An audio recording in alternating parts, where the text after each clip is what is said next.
اور تیسری دفعہ ممتا بنرجی جو ہے وہ وزیر اعظم منتخب ہو گئی، اس لیے کہ وہ تو جینون لیڈر ہے، کوئی تو تنخواہ نہیں لیتی، ٹی اے ڈی اے نہیں لیتی، کسی طرح کی مراعات نہیں لیتی کسی قسم کی، اپنی کتابوں کی رائلٹی پہ زندگی بسر کرتی ہے، اپنے چھوٹے سے مکان میں تصور نہیں تھا، مگر وہ پھر بھی جیت گئے، وزیر اعلیٰ بن گئے تو ہاں تیسری دفعہ۔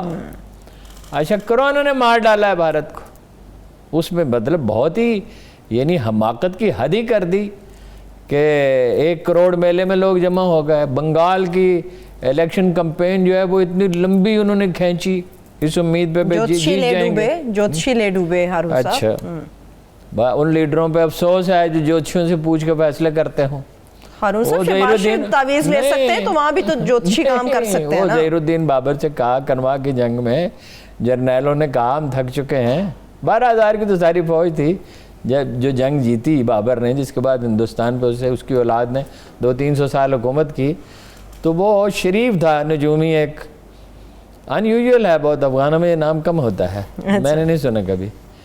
تو وہ شریف سے کہا کہ بھائی تم کسی طرح بادشاہ کو سمجھاؤ، تو وہ گیا ظہیر الدین بابر کے پاس، اس نے کہا کہ مریخ مغرب میں ہے اور منحوس ہے۔ اچھا نہیں گیا نہیں، اس نے کہا میں یہ کہوں گا اس کو پہلے انٹیلیجنس نے بتا دیا، انٹیلیجنس تو ہمیشہ ہوتی ہے کہ شریف آئے گا اور یہ کہے گا۔ اس نے شریف کو ملاقات کا وقت ہی نہیں دیا، اور اس نے کہا عرابے ہوتے تھے گاڑیاں، یہ منگولوں کی ایجاد تھی جس میں گھر ہوتا تھا پورا، اسی میں کھانے پینے کا سامان۔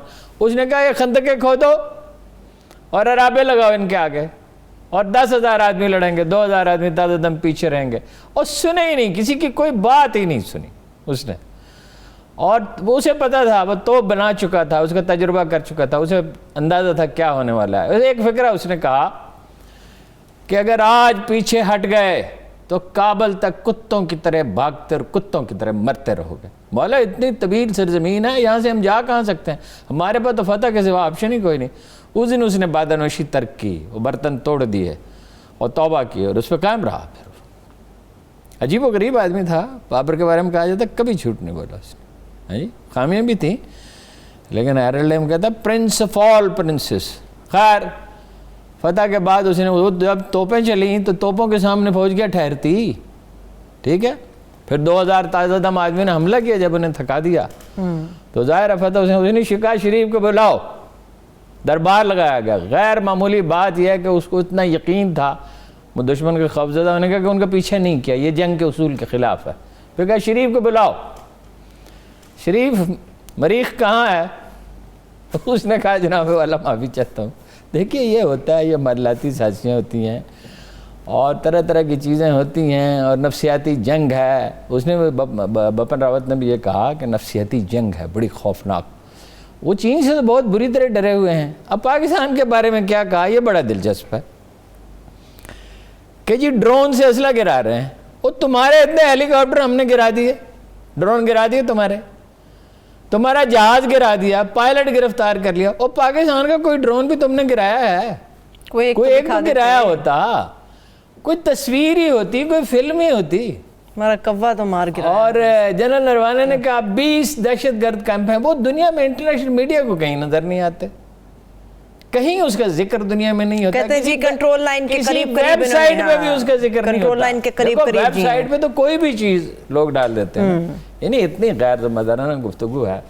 تھیوری یہ ہے کہ پاکستان، افغانستان اور سینٹرل ایشیا اور انڈیا کے درمیان جو ہے راہداری بن جائے، اس سے اقتصادی ترقی کچھ ہو جائے گی، انڈیا آپ کو معاف کرے گا۔ نواز شریف صاحب بھی یہی کر رہے تھے نا کہ بامیان تک ریلوے لائن بچھا دے، کوئلے کے کانے ہیں، وہاں سے کوئلہ جایا کرے انڈیا، اور آپ کو معلوم ہے کہ وہ بڑی آزادی سے برطانوی اور انڈینز اور امریکی سفارتکاروں سے وہاں ملاقاتیں کرتے ہیں، یوں ہی تو اتنے اعتماد میں نہیں ہیں۔ رہ گئی تحریک، اور جنگ میرا خیر ہے بڑی جنگ نہیں ہوگی، کوشش کریں گے۔ وہ کہاں پہ وہ حملہ کیا تھا جس میں ایک کوا اور کچھ درخت قتل ہو گئے تھے، کیا نام تھا اس کا؟ ہارون صاحب بالا کوٹ کی طرف اگر بالا کوٹ پہ، اس کے بعد پاکستان نے کیا کیا تھا؟ ہمارے لیے درخت بڑے قیمتی تھے، ہاں وہ 2-3 درخت تھے، کوئی ایسے قیمتی نہیں۔ خان صاحب کے لیے ایک پودا بڑا قیمتی ہے ہارون صاحب، تو سوچے کتنا غصہ ہوگا تنے ہوئے درختوں کا۔ ایک کوا، اچھا تو وہ اس کا جشن منایا گیا. دیکھیے نا ہم نے کیا کیا اس کے بعد, ہم نے وہ کیا جو انہوں نے ہمیشہ یاد رکھنا ہے, جس کا وہ سوچ نہیں سکتے تھے کہ 6 جگہوں پہ جہاں ایک جگہ پہ چیف آف آرمی سٹاف موجود تھا 2 دفعہ. میرا خیال ہے اس کے اندر بڑا خوف ہوگا بپن راوت کے اندر, اس لیے کہ ایک دفعہ تو یہ ہوا کہ جہاں وہ بیٹھا ہوا تو اسے قریب بم گرائے گئے دن کی روشنی میں,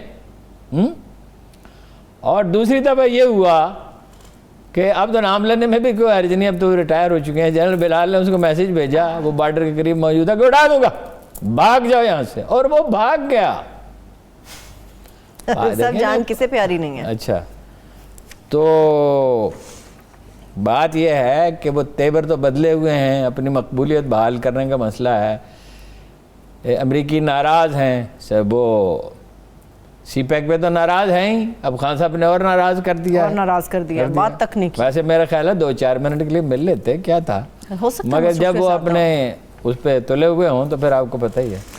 کیا انڈیا کی چاہت یہی ہے کہ جنگ ہو جائے یا جھڑپیں ہو جائیں؟ نہیں, جنگ کا تو نہیں سکتا. دس اے وار ہارڈنڈ آرمی, یہ ایک عجیب فوج ہے. میں آج کل ایک کتاب پڑھ رہا ہوں, دا اسٹولن وکٹری, ایک تاریخ ساز کتاب ہے, یہ تاریخی کتاب ہے.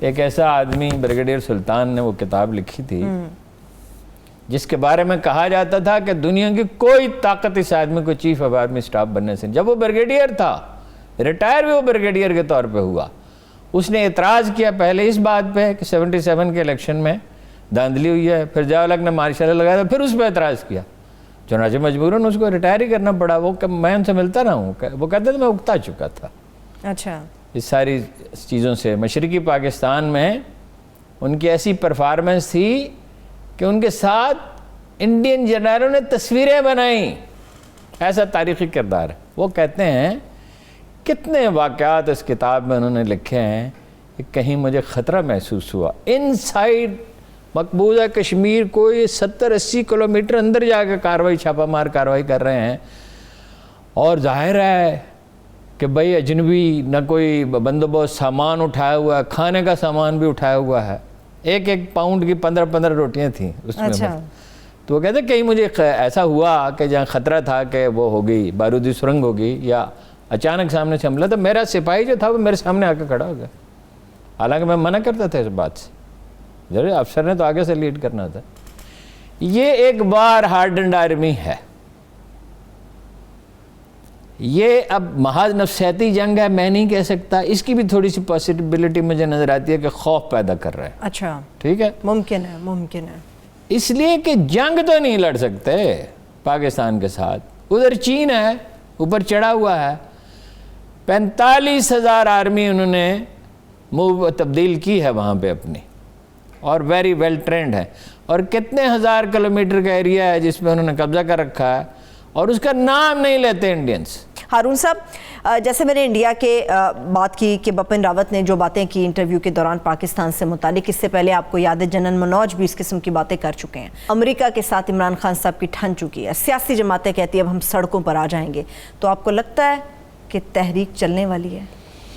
نہیں, تحریک کیا چلے گی. دیکھیں قومیں اسی وقت زندہ ہوتی ہیں جب ان کو وجود خطرے سے دوچار ہوتا ہے. جی, اور اگر تو ڈٹے رہے تو وہ اس سے غلام اسحاق خان نے کہا تھا اگر اس ایٹمی پروگرام کو ہم نے بچا لیا تو ہم ایک عظیم طاقت ایک دن بنیں گے اس کرائسس سے گزر کے.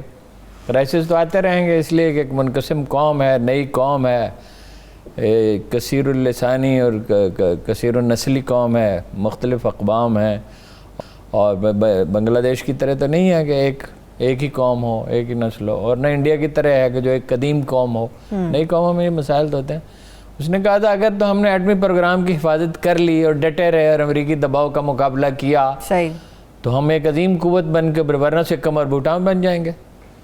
تو یہ کوششیں جو ہیں یہ جاری ہیں مسلسل. اب دیکھیے نا, انیشیٹو تو لیا امریکہ نے دسمبر میں, انڈینز نے لیا دسمبر میں, خود انہوں نے انیشیٹو لیا, بات چیت شروع ہوئی عراق کے چیف میں اور ISI کے چیف میں. اب لگتا ہے کہ وہ بات چیت ناکام ہو گئی. اچھا, اس لیے کہ تیور بدلے ہوئے ہیں. ڈپلائمنٹ کی ہے آزاد کشمیر کے بارڈر پہ, 8,000 بنکر بنائے ہیں, 8,000 بنکر بنائے ہیں, آرمی موو کی ہے.